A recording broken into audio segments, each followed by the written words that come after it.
kanalen, så håber du at abonnere. Det er gratis, og det vil hjælpe os rigtig meget. Vi håber, I vil nyde videoen. Giv gerne videoen et like og tryk på klokken. Hej alle sammen og hjertelig velkommen til den her video. Vi har jo opdaget, at I faktisk er rigtig glade for, når vi laver Hjulet Bestemmer. Og har I ikke set vores andre Hjulet Bestemmer videoer, jamen så hop der lige ind og se dem. Det vil vi sætte kæmpe stor pris på. Så vi sad og tænkte lidt, hvordan kan vi gøre konceptet anderledes? Og det læner sig jo lidt op af, hvad vil du helst? Ja. Men uden en valgmulighed.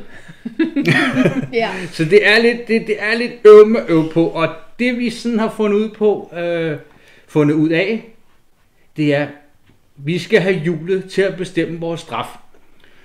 Og hvordan skal vi finde ud af, hvem der skal have en straf? Det skal vi simpelthen ved, at vi var en tur i Kvickly, og så fandt vi sådan et spil her engang, hvor det gælder om, at man skal få den her ring igennem den her metalfigur. Hvis man ikke kan det, og den siger bip, bip, bip, eller hvad den nu engang siger, så er der en straf. Så skal man spinde på hjulet, og den straf hjulet lander på, Den skal man tage. den skal man tage. Og der er ikke nogen smutvej igennem. Det er nemlig rigtigt, der er ikke nogen smutvej. Man skal prøve. Bemindre man er hammergod til den der. Det skal lige siges, hvad mindre man klarer udfordringen her, så er der ikke straf første omgang. Nej. Og hvis man er en af dem, der har klaret den, så skal man bruge sin dårlige hånd i anden omgang. Ja. Og jeg vil sige, jeg tror ikke, det slet ikke bliver aktuelt, jeg skal bruge min dårlige hånd, fordi jeg tror, jeg stinker til det her. Men er det ikke, skal jeg starte? Ja. Og så kan vi gå derned af. Det gør vi. Far, han må gerne få Og det skal lige hilse at sige, så lige inden at det er, at når man sætter den på, så biber den lige lidt. Den tæller ikke. Nej. Så Den skal lige... Man skal lige i gang. den skal lige i gang. Det er sådan, den siger. Sådan der siger den, jeg tror så Må jeg lige komme med en anbefaling? Ja. Hvis du lige drejer den, så har du lidt mere snor arbejde med. Det er fantastisk. Så klarer jeg den. Så siger vi det. Nå. Er I Sæt klar? den bare på, og så kører vi. Så den første tæller ikke, vel? Nej. Ellers kan du ikke få den på. Ja, du skal lige have den ned og være start, ikke? Sådan der. Ja. Så Og kører så den. vent til den er slukket. Nu kører du. Han rammer nu.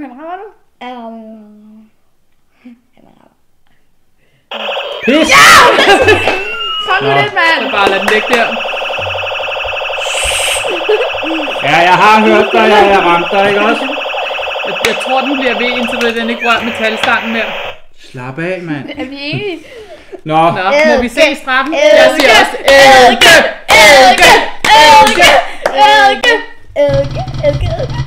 Kom så. Kanel. Spis kanel! Ej, den er nem. Det er jo ikke nemt. Nu har jeg jo prøvet kanelen, ikke? Ja. For sjov. Og der jævnligt følger med på vores video, I kender godt den her spand, det er Sakkes kast op skål. Ja. Og den har vi med i dag. Ja, jeg tænker, det er en god løsning. Jeg tænker faktisk også, at den kunne gå hen og blive aktuel, fordi der er nogle rigtig kedelige ting imellem de her straffe her. Nå, hvad var det? Det var kanel. Det er da nem, synes Far, jeg. du ved godt, hvis du spiser et, så når du gør sådan her, Hej, der er lige slice. så rører du bare ud. Ikke, Nå. mor? Jo, Jeg Er lige afstand? det er dybt forfærdeligt at få ind i munden. Jeg vil ikke have det Jeg over. gør det, jeg ikke tager noget. kanel og en ske. Jeg gør lige sådan her. Kan vi ikke- Mor, nu skal du også være under. Kan vi ikke lige sende ham der? Jo, jeg tager Mor, ham nu her. skal du være under ham. Kan du ikke være under bare mod dig? Nu skal du slagte ham med det der kanel. Ja, det skal være en ordentlig skefuld, ikke? Jo. Kanel. Og en ske. Og så vil jeg skrue låget af kanelen, fordi så kommer der noget ud af. Det gør det da også, der er et kæmpe hul lige der. Ja, Ja, slap det. Der kan ikke være mere, end der er på skeen i forvejen. Oj! Yes, Der man. skal mere på. Er det- Der skal mere på. sådan. Ja. Sådan hjemme. Jeg holder lige lidt afstand. God fornøjelse. Vi kan gøre lige sådan her. En skefuld kanel. Nej. Skål.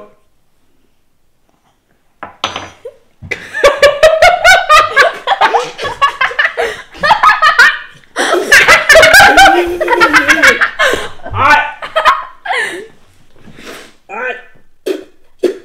Jeg skal tage Jeg skal tage. Ja, det smager ikke meget godt. Nej, nu er det mig. Vent lige lidt. Ej, hvor dårligt. Jeg gemmer mig. Ej, Jeg gemmer mig bag dig. for den. Det må man ikke sige. Bip. Ej. Nu tager den her. Ej, puha. Nu er det min tur. Nå. Ja. Ej. Skal jeg gå i gang? Er du klar? Nu sætter vi Du den skal lige. lige tænde den. Ja, Det er har du sådan. gjort. Og så venter du. Så venter du lige til den er Og så færdig. kører du. Jeg ryster. Det går til at ramme. Hey! Miklo, hvad skal du? Jeg skal have straf. Eddike.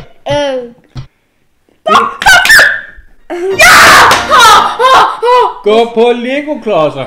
Prøv lige at tage på den bare på en af de slemme. Den var ikke. Så vi går lige ud og hælder nogle Lego-klodser på gulvet. Ja. Og så skal du gå på Lego-klodser. Okay. Au. Klodser på gulvet. Ja. Miklo Olsen der. Ja. Værsgo at gå.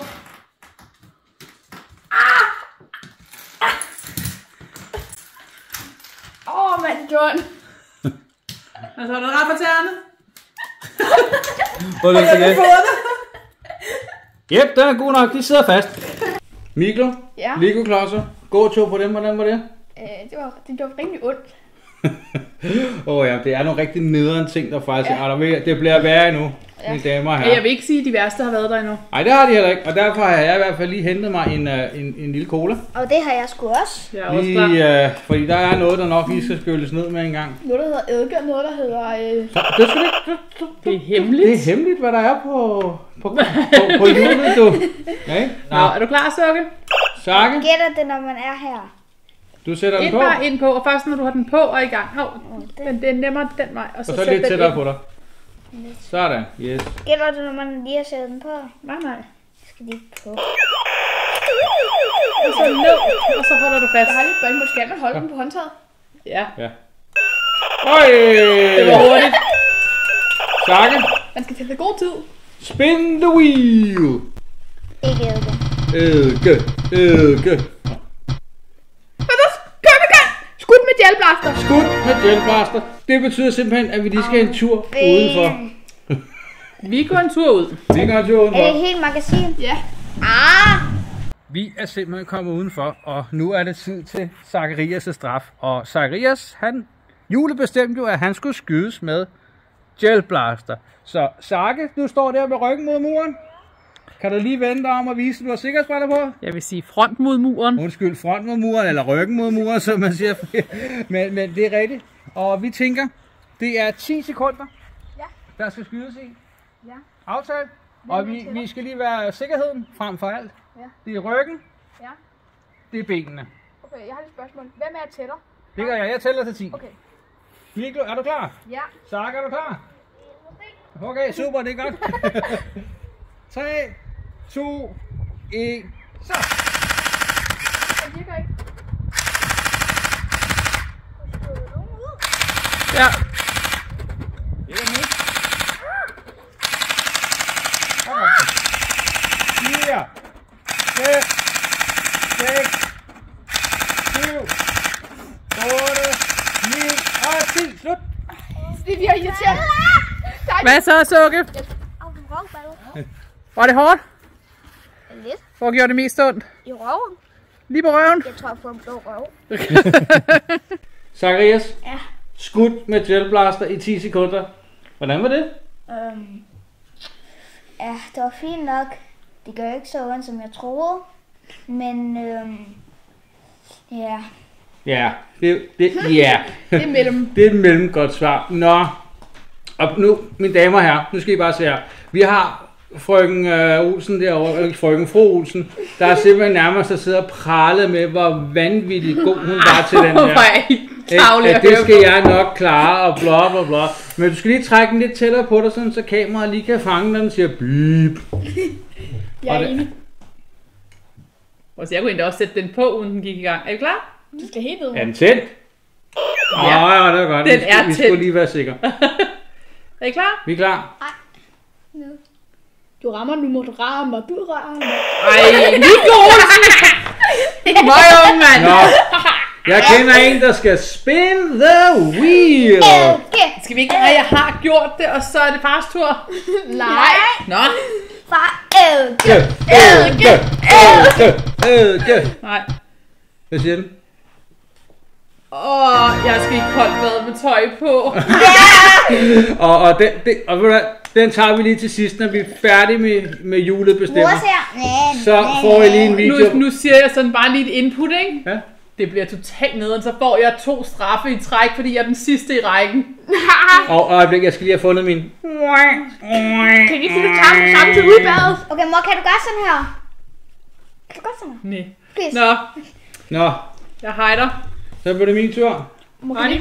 Runde nummer 2. Round 2. Skål. Var det ikke Mor, sjovt? kan det ikke være, at du kan tage 2 straffe i badet? Måske. Nå. Så vil jeg have isterningerne med ud i bad. Ej, det kunne faktisk være heldigt. Vi prøver at køre en fejlfri runde. Runde nummer 2. Du rammer, far. Ja, jeg må godt få den på der. Du rammer den. Du rammer den. Du rammer den, far. Far, du kan ikke. Du kan ikke finde ud af det. Du kan ikke finde ud af det. Ja, en lille lorteunge eller hvad? Lortespil. Lortespil. Nå. Eddike. Det plejer at være på andet spin. Kom, så. Spis en Ej, det vil jeg Spis gerne have. en skive citron. Det vil jeg ikke. Det er sådan en af faktisk de okay, der er til. Den vil jeg gerne have. Ej, jeg En elsker citron. skive citron. Hold snyd. Og Jeg har skåret den over, så den er lige klar til at bide af. Jeg har også fjernet kernerne for dig. Du er simpelthen en god arbejder, mor. Jamen, jeg har gjort det nemt, og den Ja. lige... jeg er ikke så glad for citronen. Jeg elsker citron. Er den sur? Skal jeg spise den hele? Ja. Der står spis en skive. Okay. Kunne det ikke have været spise den hele citron? Nej, så var vi ikke blevet færdige i dag. Nej. Det var halvdelen, Skjern. Nå. Jo, det var. Jo. Du mangler stadigvæk lidt. Er den sur? Nej. Det er ikke så surt. Jeg var ikke, der ikke kan lide citron, så er jeg sur. Jeg elsker Jeg kan ikke engang lide citron-te, eller hvad det hedder, alt det der. Det smager også godt. Jeg elsker bare citroner. Du klarede den. Føj. Hvad mener du? Nå, Mikkel Olsen. Hide slice. Nej tak, der er kun slemme tilbage jo. Mikkel. Ja. Nå, din tur. Jeg håber, du får chili. Jeg håber, du får eddike. Det var eddermame hurtigt, Mikkel. Spin the wheel. Mikkel, du skal lige være med. Hvad er det her? Spis chili. Du får den. Nej! Spis chili. Hvorfor kan I ikke få den der eddike? Jeg synes virkelig ikke, den er rart, den stadig står der. Vi har den her. En god gammel vennerkanalen. Den har vi her. Jeg ryster den en gang. Nå, jeg gider ikke at have den. Står elken der? Den står der nu. Ja, det er For en svært. gang skyld har jeg ikke udløst den allerede. Og Jeg har lige et spørgsmål. Kan jeg godt tømme mit glas og lige putte mælk i det? så bliver du glad. Jeg har mælk herovre. Må jeg gerne hurtigt tømme mit glas lige putte mælk? Ja, det må godt lidt rigtigt med sagt. Men du skal sindssygt meget. Det er fint, det er rigeligt. Sådan der. Det er Må jeg lidt. lige bede om mælken hurtigt? Vi kan stoppe nu af, Jeg har Mikkel. drukket din saft, der færdig. Ja. Vi kan stoppe nu af. Den er ikke så stærk. Den bider. Sådan der. Den bider Så. sådan her. Må du ikke bruge alt mælk Det gør jeg heller ikke. Vi skal bruge den senere. til en hemmelig ting. Mikkel. Ja. Stærk chili. Jeg kan sige Ja. noget. Det er noget Værsgo. med cola. Det er det.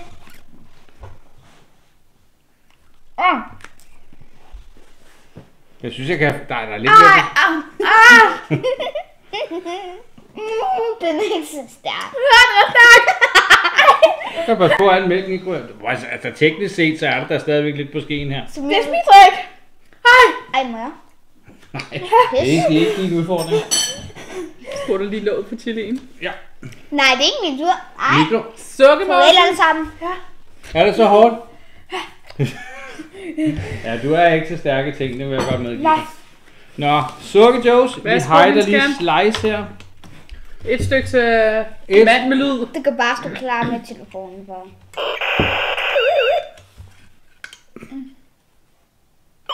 Øj! Kom så. Zacharias, spin the wheel!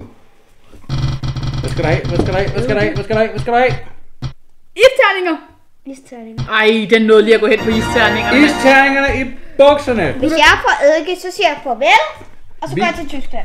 Vi går simpelthen Vi går en lige tur i udenfor. haven. Vi går en tur i haven. Vi er kommet en tur i haven, fordi Zacharias, du havde trukket Isterninger. i hvad? Bukserne. Underbukserne. Så Der sådan var god mange portion. isterninger. Jeg skal have alt det her i. Ja. Det er jo næsten. Er du klar? Skal jeg ned i bukserne eller ud i Ja. bukserne? Ned i bukserne. Hele vejen, du. Hele vejen ned. Så. Ej, jeg ser bare det. Så drejer du rundt. Hvad så? Er det koldt? Ja. Hvor koldt er det? Så kom en pus med. Clara synes, det var hyggeligt, der blev lavet med isterninger. Hvad skal vi sige? Skal vi tælle til 20? Ja. Yeah. Er I klar? 2, 3, 4, 5, 6, 7, 8, 9, 10, 11, 12, 13, 14, 15, 16, 17, 18, 19, 20. Jeg har short på, så må jeg godt lige tage dem af. Sakke, så bliver vi færdige. Lad os smutte indenfor igen. Sakke, isterningerne i underhylderne. Hvordan var det? Det var ikke sjovt. Det var ikke sjovt. Nej, jeg synes selv, det så skide sjovt ud. Ja, jeg synes også, det så meget sjovt ud. Var det 4 kilo? Nej, det var 1 kilo, sådan cirka. ja, 1 kilos penge. 1 kilo is i underhakkerne, det kan også noget. Det er ikke fandme underhakkerne. lækkert. Det er sådan Nå, lige det betyder så, at det er Honeys tur til at prøve med Nu er jeg koldt på benene. Kom så. Mor, hvor god er du til det? Du kunne ikke finde ud af det før. Hun er tæt. Der var den. Nej. Ja, jeg skulle lige have den på. Kan vi lige være her? Mor, du laver den samme pakke, du gjorde før. Prøv at sætte Jeg det har ikke her. rigtig fat i pinden. Mor, sig, du laver dør, den du samme dør, pakke, du du dør. Du dør på armen, mor. Du dør. Du dør på den, du dør på armen. Ej, Hey! det var, jeg kom langt. Nå, altså, der er nogle kedelige nogen tilbage. Jeg har ikke der er. lyst mere. Kom så. Eddike. Eddike! Eddike. Elastik, elastik, elastik, Eddike, elastik. eddike. Nej!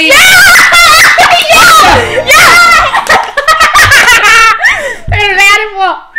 Begynder at gå græs.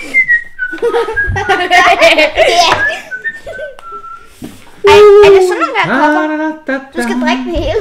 Ikke, skal du bare forestille dig i din unge dag inde på Krasydasy, der står der og lader bassarm og siger, jeg skal fandme have shots. Jeg gik altså ikke på Crazy Daisy. Nå, det ved jeg sgu ikke. Hvad er det? Ej! Ej, fy for den. Jeg hang ud på Ritz og Safari. Jeg kan godt sådan her. Men jeg skal have den der spand. Jeg kommer jo ikke engang til at sluge det, det er jo godt klar over, ikke? Du skal. Jeg plejer Jeg slutter. Men det kommer jeg ikke til. Jeg er ikke klar over, hvor ulækkert det er. Nå. Ej, bare allerede lugten herfra. Ej, det Og dufter ja, det dejligt. plejer altid at være mig, der skal tage en forholdet Jeg har der. også fået den et par gange. Skal jeg tage den i stedet for dig? Ej, jeg laver bare på snu, mor. Det er dig, Nå. der skal have den. Ej, den stinker. Ej. Mor, kom nu. Jeg er i gang.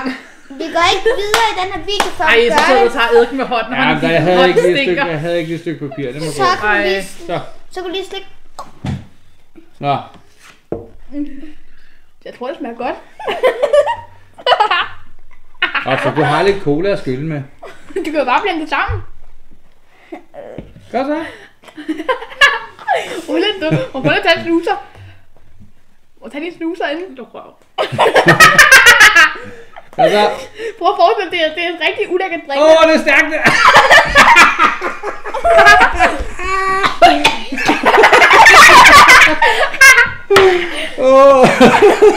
Hvis du skal kaste op, så er det sådan ned i spanden. Er det ikke Jeg vil ulækkert? have brændt mig bare. Hvorfor er du så ulækker, mor? Jeg vil have brændt mig bare. Jeg lov til det. Hvorfor er du så ulækker, mor? Hvad er det, du drikker? Skal jeg tage et chok? Jeg giver en shot. Smagte det godt? Nej, for fanden smagte det ikke godt. Det kommer. Værsgo. Ej, prøv at høre, jeg har tøj. Jeg sidder og tuder på tv.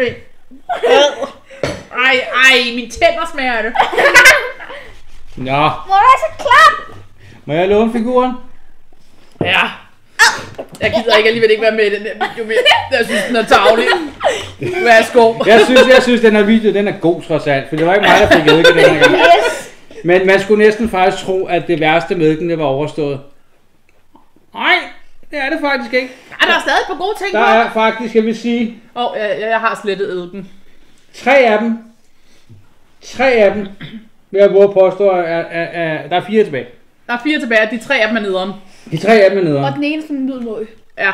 Ej, Så, skal man blive Så skal vi tage 4 stikker så. Ja, det er den, der er god. Jeg kaster mig ud i den. I den her.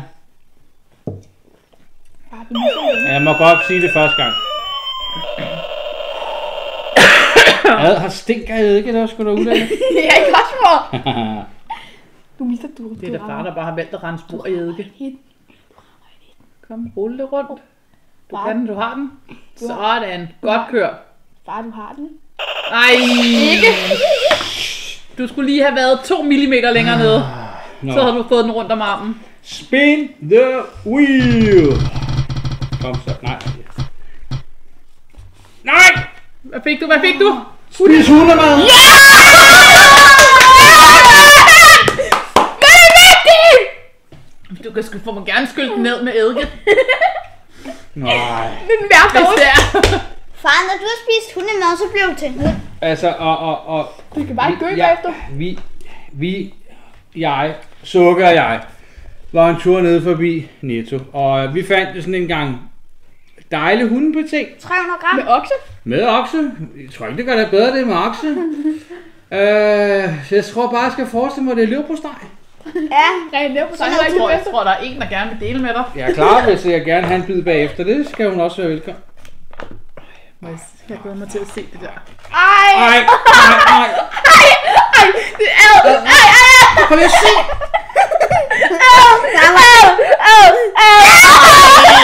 Der er sådan et fedtlag på. Ej. Lige nu, ikke? Så lige før, jeg tror, jeg har glad for mit eddike. Har du din spanden? Hvad tænker du får brug for den? Jeg har den her. Det er godt. Ej. Det ser sgu da lækkert ud. Ej, Miko. Så er jeg beskyttet. Ej, du skal ikke komme tæt på mig, far. Jamen, Dakke, kan du godt sætte over? Ja, du må gerne tage udenom fedtet. Ej, hvor du... Er det godkendt? Ved du, hvad det ligner? Leverpostej med lys sky.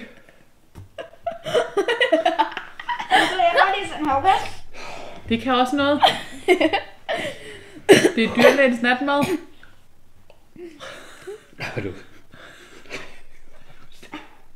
Kan vi forklare dig til at spise for dig? Det ligner det der for snøf. Ej, du tager ikke den hele. Jeg kigger ikke.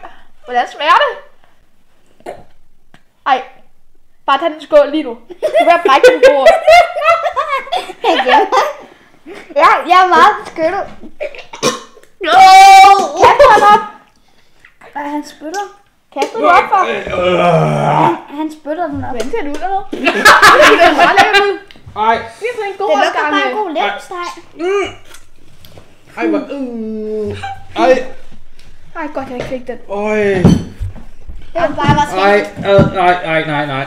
Anthony. Altså, Få det lort væk. altså. Jeg gider ikke. Far, det er din aftensmad for i dag. Ej, fy for satan. Undskyld, Jeg kan ikke se noget. Ej, jeg savler helt. Men prøv lige at høre, Honey, ikke? Det var din sidste omgang. Det var min sidste omgang. Pis. Så nu skal jeg bare kigge på jer 3 lige færdig. Ja, og jeg har jo en straf til gode yderligere. Det er rigtigt. Nå. Miko. Du dør. Du dør nu. Øj, hvad var den sgu? Spin the wheel, og hvad skal du have? Du skal have...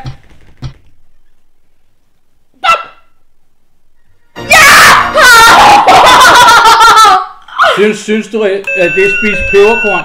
Synes du reelt, det er en vinder af dem der? Ja. Der er cola. Hvad står der? Med mælk. Med mælk. Hvad står der lige der?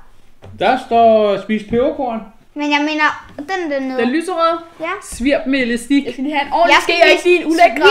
Jeg skal svire en lille Miko. stik. Ja. Eller Skal jeg bare tage det? drikke... Mælk med cola. Jeg tror Peberkorn. hellere, at have mælk med Må cola. jeg gerne have det med mit Ved du det? Og jeg vil helst have svirp med elastik.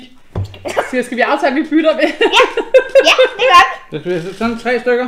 Ja, far, må det ikke være mit glas mælk for det? Jeg skal nok være med til dig, hvis du bare... Husk ikke for meget, vi skal også bruge lidt Forhåbentlig til mor. Nej, det vil jeg gerne have. Så er det kaffe. Skal du knæse dem? Giv dem spanden. Ej.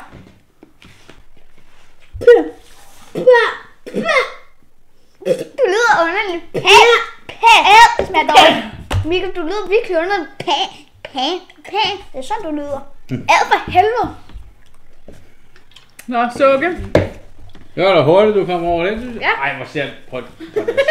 Må jeg far mig se? Ej, hvor er den klap. Nå.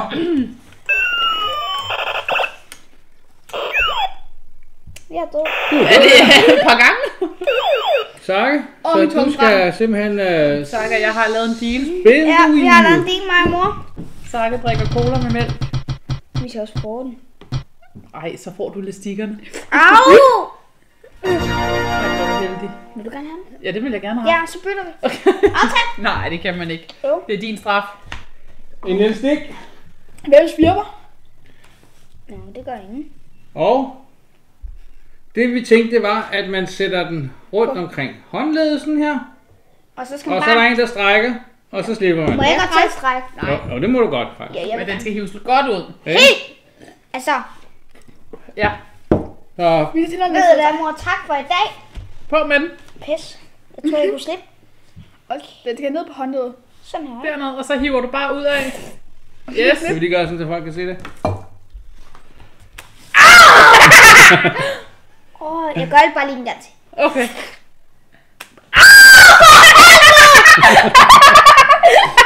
Jeg vil sige, at du tog en ekstra tur på den der, det var et valg, du selv. Nå. Jeg tror ikke, jeg skulle røre den mere. Jeg vil lige prøve. Må jeg prøve? Det var sakkestraf. Øv. Sådan der. For at se Så er der lige. Jeg en kan godt se det. lortestraf tilbage. Jeg behøver ikke engang spille julet jo. Nej. Hvis hun klarer den lige jo. Nå, hvis hun klarer den, så slipper hun for Det er den. dejligt at have den der. Nå, er vi klar? Ja. Nej, ikke rør med mig. Kom igen, mor. Okay. Okay, mor er fokuseret. Mor! Hvad? Nej. Ej!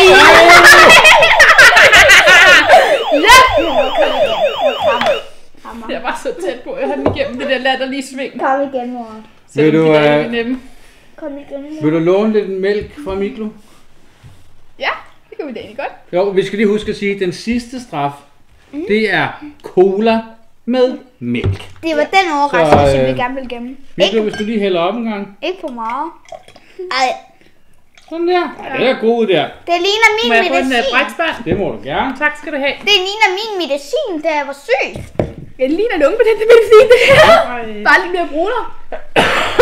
Må du tør ikke engang at lugte den der spand? Nej, brækspanden? Nej. Vil du have en mad eller en ske med hundemad på til at røre rundt i? Nej, det er faktisk, jeg tænker, det når den er god fin, som den er. Det er i orden. Jeg vil bare give dig tilbud. Cola med mælk. Kom så. Det er kaffe. Hvordan smager den? Er det så slemt? Nej, det er faktisk ikke så slemt. Hvad smager Jeg har ikke tænkt mig at drikke glasset, men Så kan du godt lige tage en tår mere. jeg skal nok tage en tår mere. Spænd. Bunden. Bund. Bund. Bunden. Bunden. Men Ja, der kom den. Jamen, den smager ikke godt. Må man ikke, fordi du kunne? Ej, nu vil det være. Vi får den ned. Må jeg tage Ej, Det her, det er min hjælper i dag. Jeg prøver faktisk at hjælper. Så tror jeg Mikkel til min der var bræklyden. Ja, må Nå. du lige skylle efter. Nå, Skål. Jeg har en deal med mit bad. det havde jeg næsten lige glemt, Ja, så det det var da havde jeg godt, du selv nævnte det. Nå, Jeg har glemt det. og det var da ærgerligt. Det er rigtigt. Maria skylder en straf, det er, at hun skal gå i bad med tøj på. Du får lige 2 straf. Så det Jeg har 2 straffe oveni, er det ikke synd for mig? Mor, kan du bare her? Så det er ude på badeværelset, og så er det i bad. Koldt bad med tøj på. Velkommen til mit bad. Har lige brugt sådan lidt ned. Hvorfor? Så, koldt bad til dig, Ronny. Hvor lang tid skal jeg stå derinde? Ja, skal vi ikke sige 10 sekunder? Jo. Er I klar? Det er klar, så tæller vi. 1,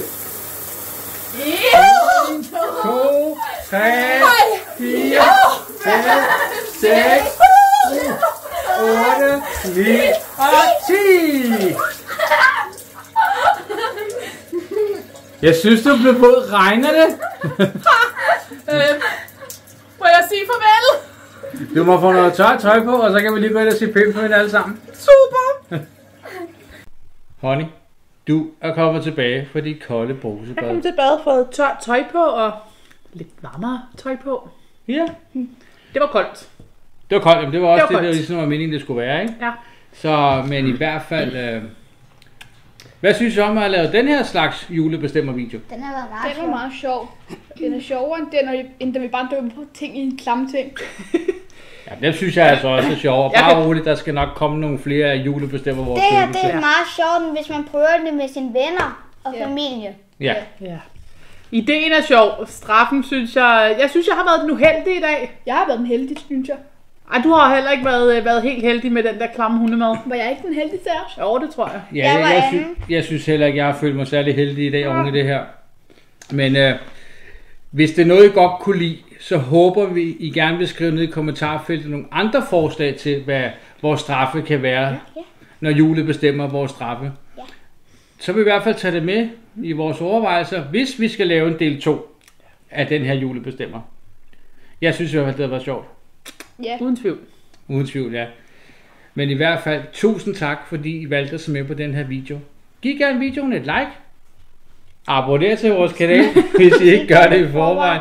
Det vil hjælpe os utrolig meget. Og vi håber at se jer igen i næste video. Hej hej!